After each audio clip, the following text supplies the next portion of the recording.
क्यों शनिदेव को ग्रहों का न्यायाधीश माना जाता है? एक बार सूर्य, चंद्र, मंगल, बुध, बृहस्पति, शुक्र और शनि ग्रहों के बीच विवाद हो गया कि उनमें सबसे श्रेष्ठ कौन है।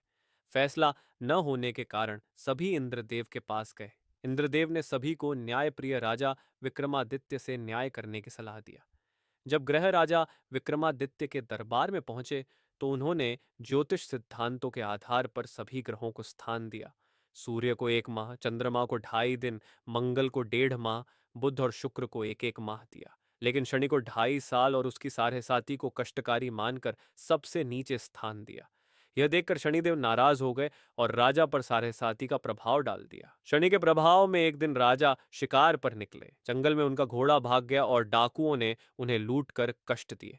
किसी तरह बचकर राजा दूसरे नगर पहुंचे, लेकिन वहां उन्हें झूठे आरोप में चोर बताया गया। नगर के राजा ने दंड स्वरूप उनके हाथ पांव कटवा दिए और उन्हें मरने के लिए छोड़ दिया। विक्रमादित्य ने इसे शनि का प्रकोप समझा और मन ही मन शनिदेव से क्षमा मांगते रहे। कुछ समय बाद एक किसान ने दया कर उन्हें अपने बैल के साथ काम पर रखा।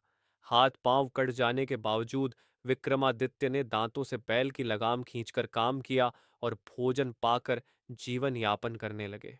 वे रोज शनिदेव से प्रार्थना करते।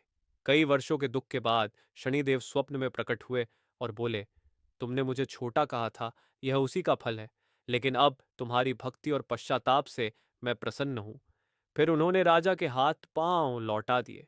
जिस राजा ने दंड दिया था उसने अपनी भूल मानकर क्षमा मांगी और अपनी कन्या का विवाह विक्रमादित्य से कर दिया। विक्रमादित्य पुनः अपने राज्य लौटे और सबको यह संदेश दिया, ग्रहों में शनि ही न्यायाधीश हैं। वे पाप के दंड भी देते हैं और पश्चाताप करने पर क्षमा कर खोया हुआ मान सम्मान और सुख लौटा भी देते हैं।